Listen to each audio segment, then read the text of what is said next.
MLA ఒక psycho MLA, ఒక sadist MLA తయారైండు. పండుగలు వచ్చినాయంటే, దీపావళి వచ్చింది, దసరా వచ్చిందంటే అద్దె కూలగొట్టాలి, మొహరం వచ్చింది, రంజాన్ వస్తుందంటే ఇద్దె కూలగొట్టాలి. ఎక్కడైనా పండుగలు వచ్చినాయి, వాళ్ళకి 4 పైసలు వస్తే గరీబోళ్ళకంటే కులగొట్టుడే ఆయన కార్యక్రమం పెట్టుకున్నాడు.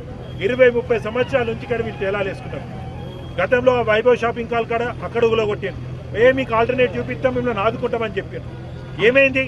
సంవత్సరం దాటిపోయింది. వాళ్ళ ఎవ్వరి కనీసం ఆధారం చూపించడం కాదు కదా, మాట కూడా వింటలేడు, మనిషే కనిపించలేడు.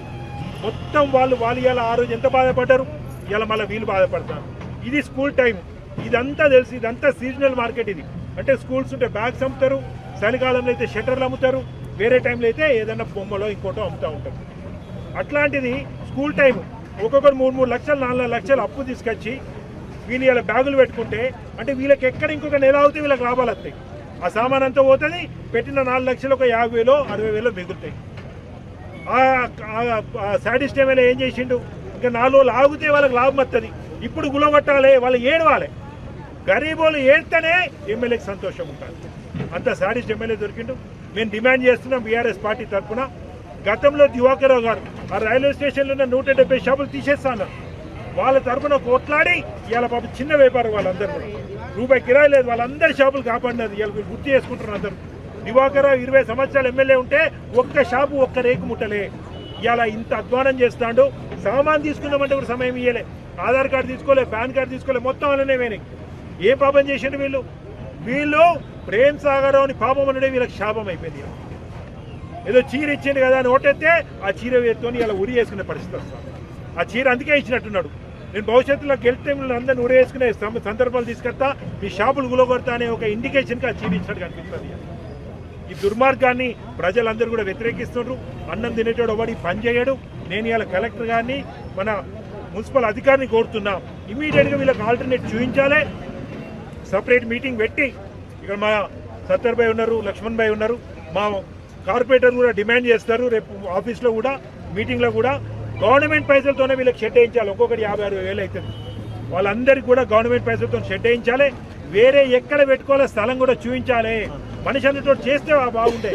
వేరే కాడ చూపించి ఇక్కడ పెట్టుకొని ఇక్కడ అమ్ముకుంటే వీళ్ళు స్వచ్ఛందంగా పోతుండే. ఇంత రాజాంతరం ఇంత దుర్మార్గం జరగకపోతుండే.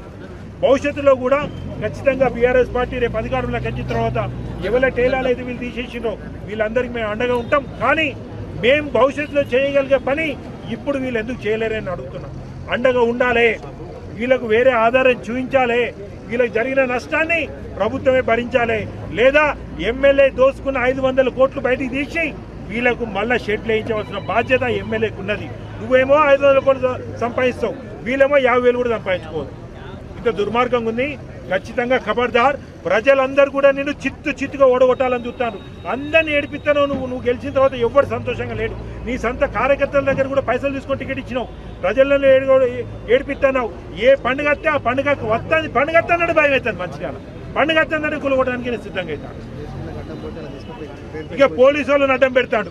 పోలీసు వాళ్ళు ఇలా ఎక్కడన్నా దొంగతనం చేస్తే అక్కడికి పోతలేరు, ఎవడన్నా కొడితే వాడిని పట్టుకుంటలేరు. కానీ కూలగొట్టడంటే మాత్రం ఎమ్మెల్యే మొత్తం వచ్చి నిలబెడతారు. సిగ్గుండాలి. ఇవాళ అధికారులు కూడా ఇట్లాంటి దుర్మార్గం దగ్గర పనిచేయడం మీ శాపమని ప్రజలందరూ కూడా భావిస్తారు. ఇక్కడ నుంచి వెళ్ళిపోయి మంచిర్యాల, లేదా మీకు కూడా పాపం జరుగుతుంది. వీళ్ళందరి కన్నీళ్ళు, వీళ్ళందరి రోదన మీకు కూడా దాంట్లో పాపం ఉంటుంది. దయచేసి నేను చెప్తున్న అధికారులకు కూడా అతి ఉత్సాహం వద్దు. కొంచెం మీరు సహకరించిన ఆయన సైకో అయినా మీరు కనుక సహకరించిన సామాను పోకపోతుండే, ఆ రేకులన్నా పక్కకు పెట్టుకుంటుండే, అందులో సామానన్నా పక్కకు పెట్టుకుంటుండే. ఇక అబద్ధాలు ఆడమంటే మేము 10 రోజుల నుంచి చెప్పినాం, వారం రోజుల నుంచి చెప్పినాం. ఏం చెప్పిన వారం రోజుల నుంచి 10 రోజుల నుంచి మీరు చదువు వస్తే సరిపోదు, జాబ్ సెలెక్ట్ అయితే సరిపోదు, చైర్లో కూర్చుంటే సరిపోరు. వీళ్ళకి ఆల్టర్నేట్ ఎక్కడ చూపించారు? పలాని కాడ మేము ఆల్టర్నేట్ చూపించిన వాళ్ళు ఓలే అని అంటుండ్రు. వేయాలి అధికార వాళ్ళన్నా అంటారు, ఆ మాట అంటలేరు. చూపించాలి. వీళ్ళు ఎక్కడ గంగల పోని ఏం చేస్తావు? ఇక్కడ ఏం బిల్డింగ్లు కడతావు? ఏం రోడ్ ఎక్స్టెన్షన్ చేస్తావు? ఉన్నాయని గులగొట్టావు. మేము సర్కిల్ కట్టాం, సర్కిల్లో గులగొట్టినావు, బిల్డింగ్లు గులగొట్టినావు. ఉన్నాయని గులగొడుతున్నావు, మొత్తం గులగొట్టుకుంటూ పోతున్నావు. అభివృద్ధి అంటారు. సిగ్గుండాలి. మేము మళ్ళీ బీఆర్ఎస్ పార్టీ తరఫున డిమాండ్ చేస్తున్నాం. వీళ్లకు ప్రభుత్వ పైసలతోన ఎమ్మెల్యే దోసుకున్న ప్రేమ్ సాగర్ దోసుకున్న 500 కోట్లకి వెళ్ళి వీళ్ళకందరికీ కూడా రేకుల షెడ్ కట్టియాలి, వీళ్ళకి నష్టపరిహారం ఇవ్వాలి. వీళ్ళకు మళ్ళీ అది కూడా జాగా చూపించి వీళ్ళందరినీ ఆదుకోవాల్సిన బాధ్యత. నీకు ఓటేసిండ్రు మొన్న మున్సిపల్ ఎలక్షన్లో కూడా ఏమన్నారు? మాకు ఓటు అయిపోతే మీకు గులగొడతామన్నారు. భయపడి మీరు మళ్ళీ వాళ్ళకే ఓటేసారు. మాకు ఓటు వేయకుండా మేము మీ దగ్గరికి వస్తాను. ఓటు వేయించుకున్నోడేమో లోపల కూర్చుంటాడు, భయపడి లోపల కూర్చుంటాడు. ఖబర్దార్ కాంగ్రెస్ పార్టీ ఎమ్మెల్యేకి చెప్తున్నాం, వీళ్ళు ఆదుకోకపోతే భవిష్యత్తుతో దీనికి ఖచ్చితంగా మూల్యం చెల్లించవలసి వస్తుంది.